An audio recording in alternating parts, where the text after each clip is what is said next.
সন্ধ্যের পর থেকে জোড়াসাঁকো ঠাকুরবাড়িটা নিস্তব্ধ। মহর্ষি দেবেন্দ্রনাথ ঠাকুর প্রাসাদে বসবাস করলে সকলেই একটু চুপচাপ হয়ে থাকে। মহর্ষি বেশি শব্দ করে হাসাহাসি, জোরে কথা বলা গুরুতর অপছন্দ করেন। মহর্ষি যে মহলে রয়েছেন, প্রাসাদের সেই অংশটি তাই নীরব হয়ে রয়েছে। একটা কালো ঢাকাই মসলিনী শাড়ি পরে আয়নার সামনে বসে রয়েছে মহর্ষি দেবেন্দ্রনাথের অতুল প্রতিভা সম্পন্ন সন্তান জ্যোতিরিন্দ্রনাথের স্ত্রী কাদম্বরী দেবী। তার সর্বক্ষণই ছায়া সহচর তার কনিষ্ঠ দেবর রবীন্দ্রর কয়েকটি লেখা তিনি হাতে ধরে রয়েছেন। রোজ সকালেই কিছু লিখে ফেলে দুপুরে সেটা কাদম্বরীকে পড়াতে আসতো রবি। কখনো আবার নিজের লেখায় সুর বসিয়ে সেটা গিয়ে প্রথম শোনাতো বৌঠানকে।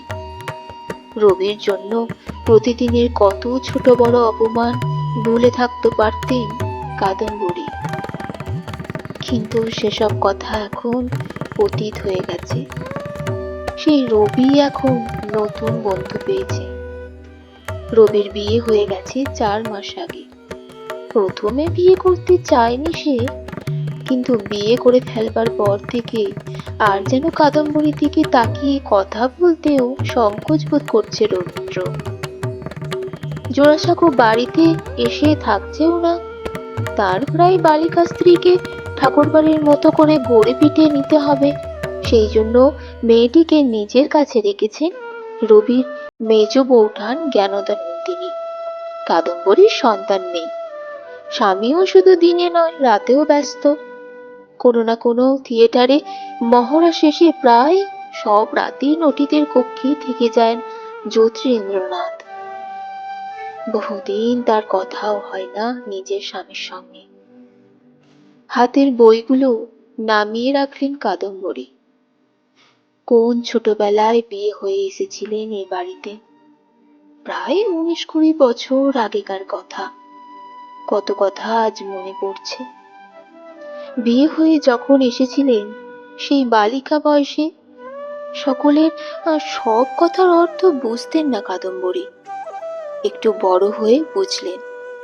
তার যা ননদেরা কেউ কেউ তাকে যেন অবলীলায় ছোটখাটো অপমান করছেন। তার আড়ালে কখনো বা তার সামনেই বলে উঠছেন, বাড়ির চাকরের মেয়ের সঙ্গে নতুনের মতো ব্রাইট একটা ছেলের বিয়ে হলো, এটা কি করলেন বাবা মশাই? জ্যোতিরিন্দ্রনাথ রূপবান গুণবান ঠাকুরবাড়ির উজ্জ্বল নক্ষত্র, সেই জ্যোতির সঙ্গে ঠাকুরবাড়ির ধৃত মেয়ের বিয়ে হলো। ঘটনাটা 20 বছরেও এ বাড়ির অনেকে হজম করতে পারেননি। আগে রোজ সকালে কাদম্বরী দেখতেন 2 হাতে দুটো ভারী মুঠ নিয়ে বাজার করে নিচের মহলে ঢুকি তার বাবা। তারপরে একদিন সকলের বেশ সম্মানে লাগলো বাড়ির কোনো বধূর বাবাকে দিয়ে বাজার হাট করাতে। তখন তার বাবাকে বদলি করা হলো অন্য আত্মীয়র বাড়ি বৃত্তের কাজের জন্য। তাতে তবু খানিকটা স্বস্তি পেলেন কাদম্বরী, কারণ এই বাড়িতে কাদম্বরীর সামনেই তার বাবাকে অপমান করার একটা দস্তুর চালু ছিল মহিলা মহলের এক অংশে। হয়তো কোনোদিন তার বাবা বাজার করে সদর দিয়ে ঢুকছেন, অমনি ঠাকুরবাড়ির এক বধূর নিজস্ব পরিচালিকা তার বাবাকে বললেন, ও ওই উঠোনের সামনে জল ঢেলে একটু পরিষ্কার করে দাও তো, তারপর তরকারিগুলো ধুয়ে কেটে ফেলো, ঝটপট করো সব কাজ। কাদম্বরী লক্ষ্য করতেন তার সামনে তার বাবাকে নানা রকম ভাবে অপমান করবার একটা নিয়ম এ বাড়ির অনেক বউ মেয়েরা পালন করেই চলেছেন। কাদম্বরীর স্বামী যে তার প্রতি প্রায় নিরাসক্ত এবং কাদম্বরী অপমানে বলবার যে কেউ নেই, সেটা যেন এই বাড়ির সদ্য জন্ম নেওয়া শিশুটিও জেনে যায়। তবে রবি প্রতিবাদ করত। সকলের সামনে যতটা প্রতিবাদ করা যায় রবি করত, কিন্তু রবির নিজেরই তো পায়ের তলার মাটি নেই। দুবার বিলেতে গিয়ে কোনো ডিগ্রি না নিয়ে ফিরে এসেছে বলে মহর্ষি যথেষ্ট বিরক্ত তার উপর। তাই রবির প্রতিবাদ কে শুনবে? উল্টে বাড়ির বউ মেয়েরা রবিকেই যার কথা শুনিয়ে ছাড়ত। কাদম্বরী নিচে নামলেই তার বাবাকে তার সামনে বেশি অপমানিত হতে হতো বলে একসময় নিজের ঘর থেকে বেরোনো বন্ধ করে দিলেন কাদম্বরী। বাড়িতে কোনো পার্টি বা জমায়েত হলেও আর যেতেন না তিনি। রবি এসে তাকে বারবার নিয়ে যেতে চাইতো, হাত ধরে টেনে নিয়ে বলতো, তুমি কেন একা একা ঘরে বসে থাকবে বৌঠান, এ তো ভারী অনাচার।